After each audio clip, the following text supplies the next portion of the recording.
गोष्ठी आखिर होती क्या है, गोष्ठी कब से प्रारंभ हुई, गोष्ठी का इतिहास क्या है, इस विषय को लिए मैं बुलाना चाहता हूँ भाई आयुष जैन दिल्ली शास्त्री तृतीय वर्ष को। वे आए और अपना विषय गोष्ठी का इतिहास प्रस्तुत करें।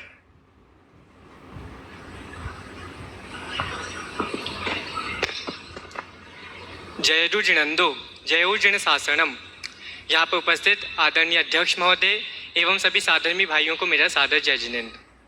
जिस अविच्छिन्न धारा की परंपरा के सूत्रों में आज हम सब स्वयं को पिरोने जा रहे हैं, उस अविच्छिन्न धारा की परंपरा का क्या वर्चस्व है, ये जानना हमको अत्यंत आवश्यक है। हम बात करते हैं गोष्ठियों की। ये गोष्ठियाँ आज प्रारंभ नहीं हुई हैं। इन गोष्ठियों का इतिहास कितना लंबा है, इसको हम देखते हैं। सर्वप्रथम समझते हैं गोष्ठी माने क्या। गोष्ठी अर्थात संगोष्ठी, सम अर्थात सम्यक, गो अर्थात विद्वान और इष्टि अर्थात स्थित। जो सम्यक प्रकार से विद्वान विषय को अपने हृदय में स्थित करता है, उसका नाम संगोष्ठी है। हम देखते हैं संगोष्ठियों के अनेकों नाम इतिहास में प्रचलित हैं, जिसको मंडलिक, औपराचिक कथा, शास्त्र सभा, सम्मेलन, संगीति इत्यादि अनेकों नामों से जाना जाता है। हम चलते आदि पुराण ग्रंथ में। आदि पुराण में भी आचार्य जिनसेन स्वामी ने लिखा है कि ऋषभदेव महाराज के दरबार में नृत्य गोष्ठियाँ इत्यादि काव्य गोष्ठियाँ ये सब हुआ करती थीं। महापुराण में देखते हैं तो आचार्य देव लिखते हैं कि जो स्वर्ग की देवियाँ थीं वो प्रेषण गोष्ठियाँ किया करते थे। इस प्रकार समझते हैं कि गोष्ठियों की परंपरा चतुर्थ काल से चली आ रही है। लेकिन पंचम काल में देखें तो पंचम काल में जब दिगंबर और श्वेतांबर परंपरा का विभाजन हुआ था, जो गोष्ठियों के माध्यम से हुआ था, उस समय गोष्ठियों को संगीति कहा जाता था और संगीतियों का उस समय अध्यक्ष पद आचार्य स्थूलभद्र स्वामी ने किया था और उस गोष्ठियों का आयोजन सम्राट चंद्रगुप्त मौर्य ने किया था। हम चलते हैं सन 66 धारा नगरी में, जब आचार्य अरहत बली के नेतृत्व में बहुत बड़े प्रतिक्रमण सम्मेलन का आयोजन हुआ था, जिसमें गोष्ठियों का आयोजन हुआ था और उसके माध्यम से हमको आचार्य पुष्पदंत, भूतबली जैसे आचार्य मिले और आगम परंपरा प्रारंभ हुई। तो इस प्रकार गोष्ठियों की बहुत प्राचीन परंपरा है। हम चलते हैं सन 1694, जब इस समय गोष्ठियों ने एक परिवर्तन किया और उन गोष्ठियों को कहा जाने लगा शैलियाँ। शैलियाँ अर्थात जिसके अंतर्गत विद्वान अनेकों विषयों को सबको समझाते थे, जिसका नेतृत्व सर्वप्रथम पंडित बनारसीदास जी ने किया। उन्हीं पंडित बनारसीदास जी के नेतृत्व में पंडित हेमरान जी, भैया भगवती दास जी इत्यादि विद्वानों ने अपनी विद्वत्ता को निखारा और जन जन को तत्वज्ञान समझाया। इन्हीं गोष्ठियों को आगे पंडित भूदा दास जी ने भी संभाला।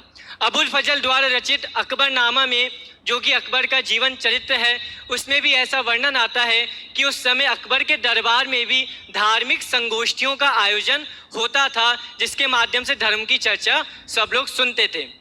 उसी गोष्ठियों का जो गढ़ उस समय आगरा हुआ करता था, परंतु इसी गोष्ठियों की प्रेरणा इस सांगानेर में एक विद्वान ने ग्रहण की और उन विद्वान का नाम था जीवराज जी गोदी का। उन्होंने आगरा की शैलियों से प्रभावित होकर यहाँ सांगानेर में उस गढ़ को स्थापित किया और यहाँ पर फिर संगोष्ठियाँ प्रारंभ होने लगी, जिसके अंतर्गत पंडित दौलत राम जी कासलीवाल, पंडित भूदादास जी, पंडित टोडरमल जी, गुमानी राम जी, पंडित सदासुख दास जी इत्यादि विद्वानों ने अपनी विद्वत्ता को निखारा और जन जन को तत्वज्ञान समझाया। यही गोष्ठियाँ जब आगरा में चली, उसके बाद सांगानेर में स्थापित हुई, तो फिर कहाँ कहाँ फैली आप सुनिएगा एक बार।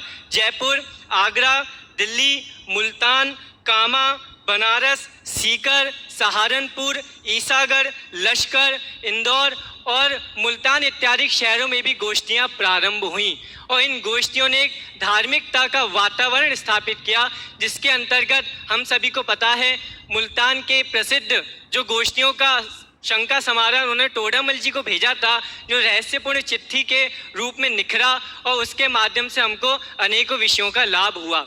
इस प्रकार से गोष्ठियाँ बहुत पहले से चली आ रही हैं। आज ये गोष्ठियाँ इस महाविद्यालय में भी चलती हैं और ये आश्चर्य की बात नहीं होनी चाहिए और सर्वप्रथम सत्र से लेकर पहले बैच से लेकर आज तक ये गोष्ठियां अनवरत रूप से इस महाविद्यालय में चली आ रही हैं, जो आज हम सभी के समक्ष भी उपस्थित हुई हैं। हम सबका कर्तव्य है कि गोष्ठियां दुर्भाग्य नहीं लेकर आती हैं, ये गोष्ठियां सौभाग्य लेकर आती हैं। इन गोष्ठियों के माध्यम से हम जिनेंद्र देव के तत्व को पहले स्वयं समझते हैं और दूसरों को समझाते हैं। तो हमारा महासौभाग्य का अवसर होता है इन गोष्ठियों के माध्यम से हम अपने विषयों का लाभ लें और तत्व ज्ञान को ग्रहण करें। अंतिम कुछ पंक्तियां कहकर अपनी बात को विराम दूंगा। हमको सजग रहना होगा, हमसे कोई दुष्कर्म ना हो, हमसे हो अच्छे काम सदा, जिनका दुनिया अनुकरण करे। हम ऐसे हो आदर्श पुरुष, जिसको सारा जग याद रखे। हम ऐसे काम करें जग में, जिससे जग में इतिहास बने। हम ऐसे काम करें जग में, जिससे जग में इतिहास बने। अस्तु। जय जिनेंद्र।